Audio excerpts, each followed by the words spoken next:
Hey, correct. So yes, I'm audible. Let me read my one of the favorite books. So the things that you can notice only when you slow down.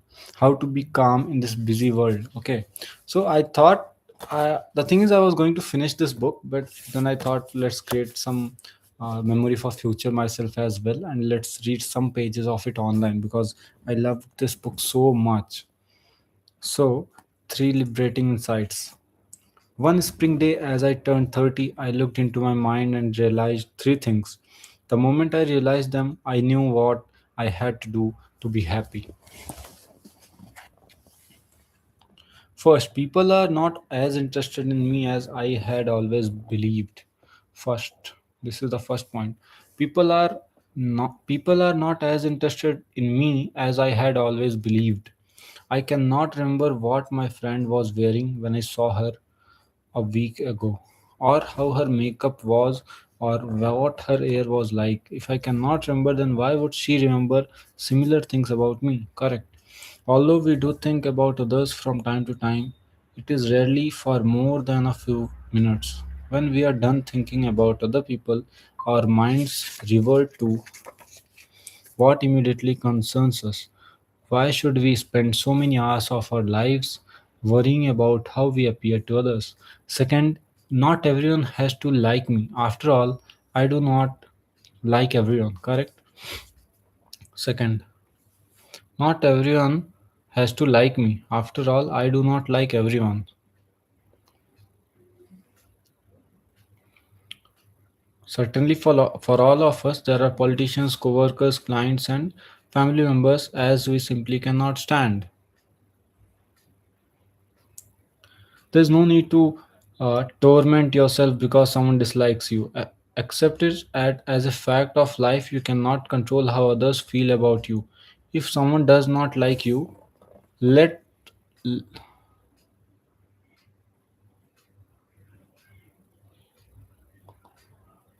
if someone does not like you.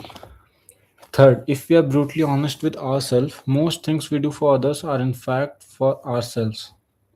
We pray for the well being of our family because we need them to be around.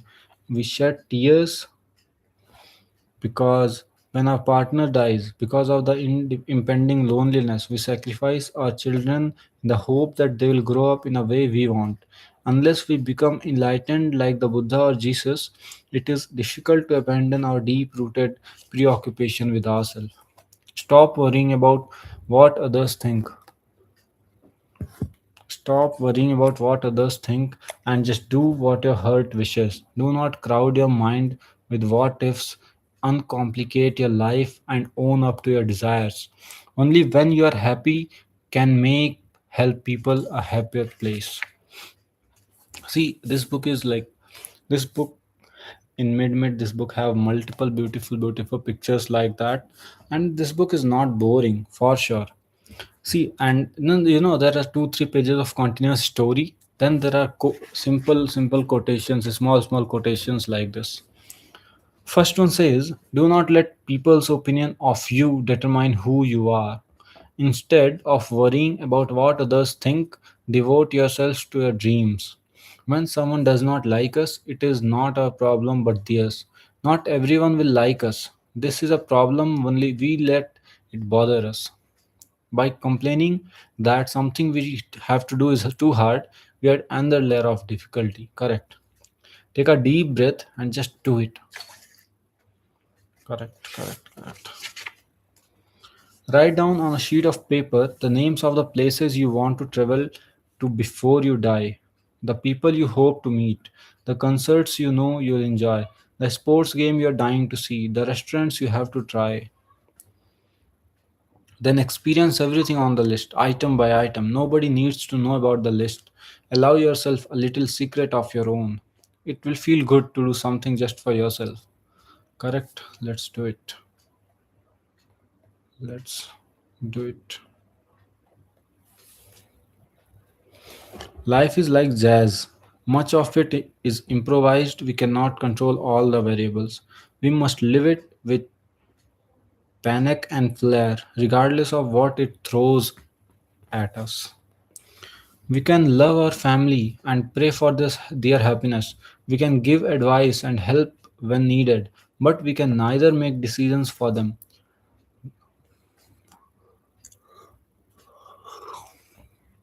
nor make them act the way we want them to. There are many things we cannot control in life, that includes those closer to us. If you learn to play one sport well, it becomes easier to learn to play another. If you become fluent in one foreign language, you can more easily learn another. If you figure out how to run a small business, it will be easier to run a second or third one. Do not be envious of those who are good at many things. First learn to be good one. You will be soon be able to do two or three. A majestic tree is the first to be cut down and used for lumber, whereas a modest one lives on. Likewise, a real master conceals his virtue and never boasts of his excellence. Dream big, but start small. Dream big, but start small. A small adjustment can have a big effect on life. For example, if you want to be healthier, then start by going to bed a half hour earlier. If you want to lose weight, then start by drinking water instead of soda. If you have an important project to complete, then start by getting your desk organized. Correct. It's not the like tough. If you want to start doing big things, first you have to take the initial step, and that initial step will be very basic for sure. Keep your thoughts positive because your thoughts become your words. Keep your words positive because your words become your behavior. Keep your behavior positive because your behavior becomes your habit. Keep your habit positive because your habit become your values.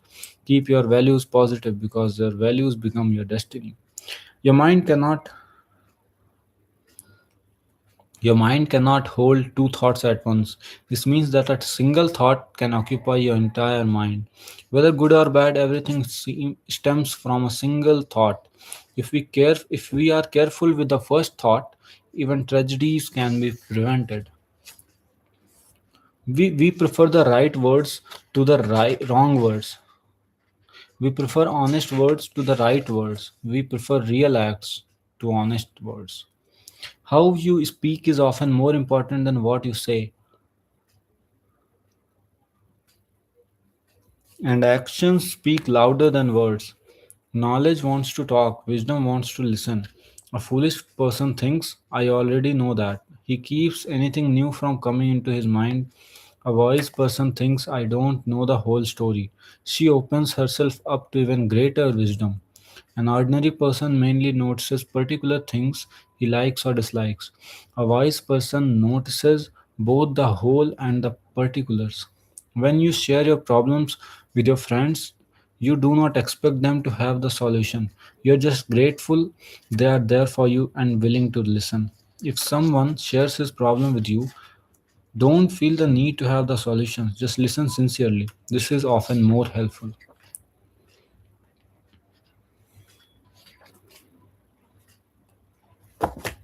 Correct.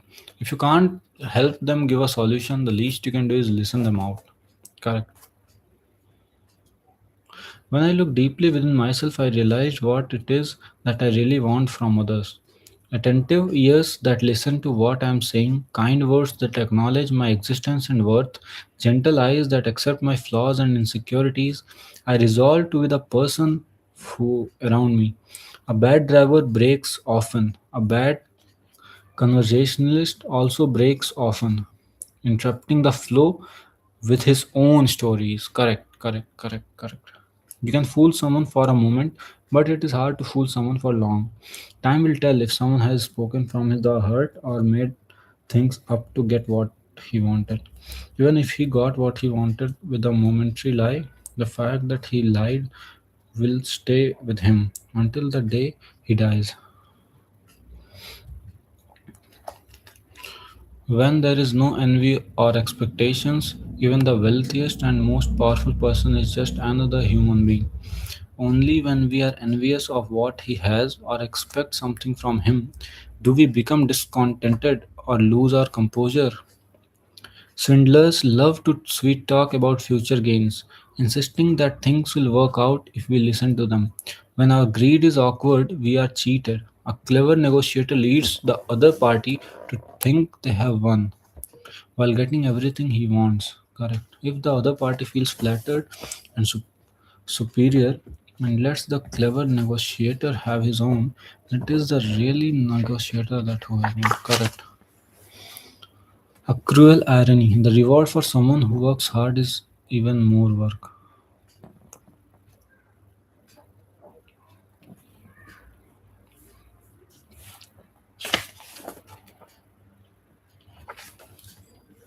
If we are weak to grant a favor, then people quickly forget their gratitude.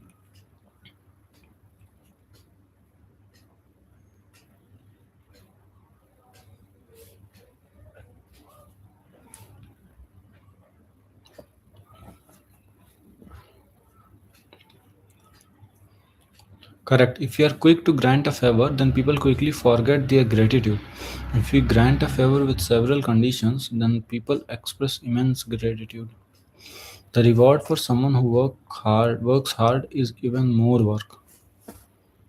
Correct.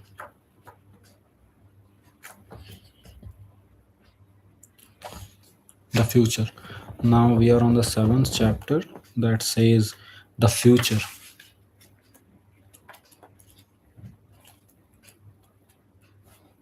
Then chapter 8 is spirituality. I think yeah, 8 chapters are there in this book. I finished five, six, sorry, and seven, eight. Last two are pending. How long I have been streaming? For 12 minutes, correct?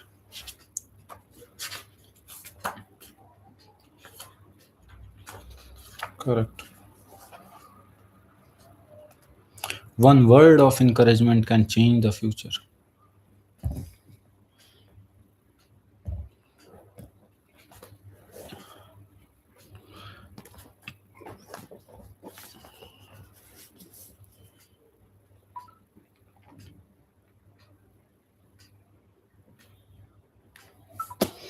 Unlike in Christianity, there are many thousands of scriptures in the Buddhist tradition. Some are highly philosophical, others are mainly stories that contain important life lessons. My favorite is the Lotus Sutra, which has both philosophical teachings and didactic narratives. Like with any sacred text, the more I study it, the more I am awed by its depth. As I was reading the Lotus Sutra again recently, one chapter in particular, Prophecy of Enlightenment for 500 Disciples, caught my attention. It described the Buddha giving a prophecy of complete enlightenment to his 500 disciples, telling them that they will all become Buddhas after a certain period of time. A prophecy of enlightenment in the Buddha's guarantee, as well as his prediction of when and at what point his disciples will reach the final stage of Buddhahood. Hearing the Buddha's encouraging words about the future, the 500 disciples are elated and make a vow to engage continuously in spiritual practice. Whenever I come across the story of the Buddha's prophecy, it reminds me of my elementary school teacher, Miss Lee, who predicted great things about my future. By all measures, I was just an average kid. I was of average height and came from a middle class family. I was not the brightest student, but neither was I a troublemaker. I remember Miss Lee as a strict woman in her mid 30s. She has one son who attended the same school. I knew him quite well because we have been in same class the previous year.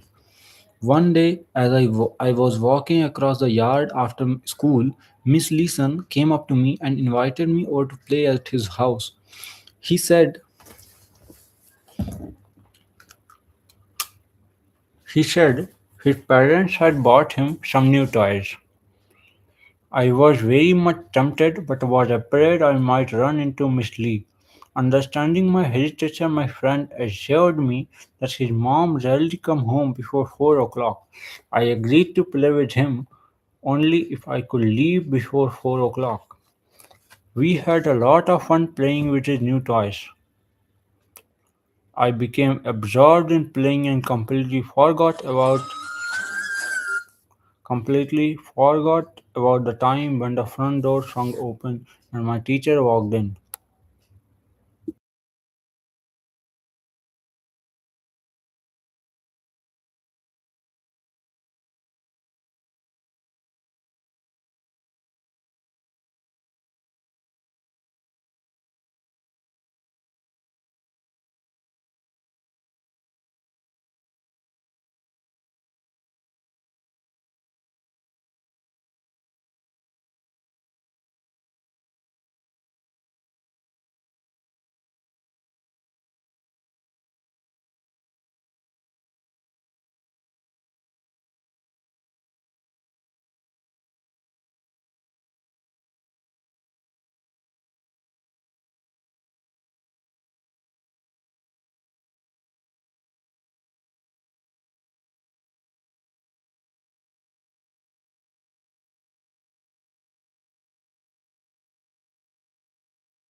So yes, I agreed to play with him only if I could leave before 4 o'clock.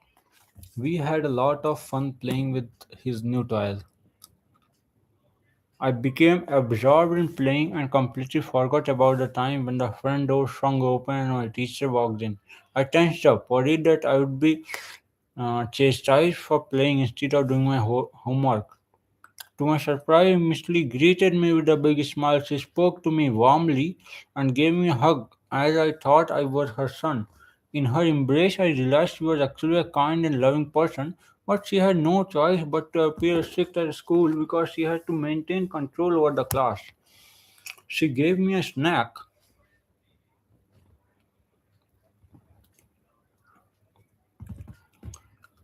She gave me a snack that gave my friend and only on special occasions. As I ate it, she stroked my head gently and said, "You are going to be a good student and a role model for your friends. I trusted that you will become a great person who brings wisdom and happiness to a lot of people." So that's what this guy is talking about. How the small appreciation that the female teacher gave made him believe. It encouraged him that he will be surely something different, something great, something better than all of his friends, and he will be something that he himself and his friends will be proud of. And he's saying, "My young heart was moved beyond words. After the day, I studied very hard and tried to be role model for the other students since Miss Lee had put her trust in me. I was determined not to disappoint her. I think I have become who I am today, thanks to what she said to me that afternoon. Without her kind words, I would not have had the confidence to excel academically or to become a professor or a spiritual teacher. According to the Lotus Sutra, the Buddha makes the prophecy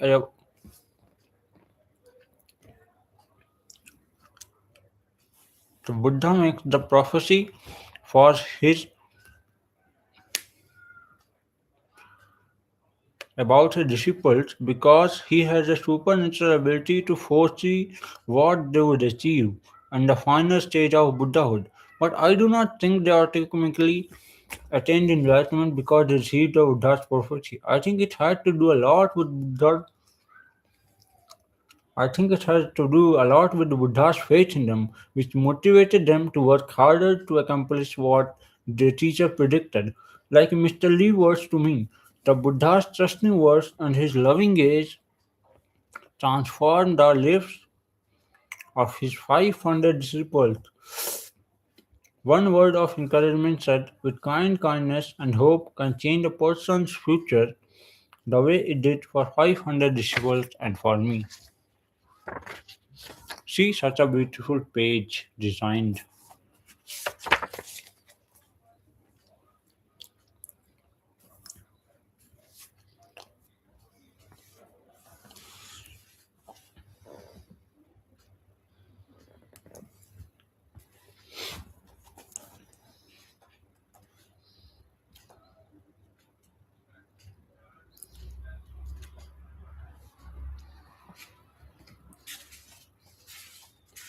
So actually, I'm loving this book. By what a book!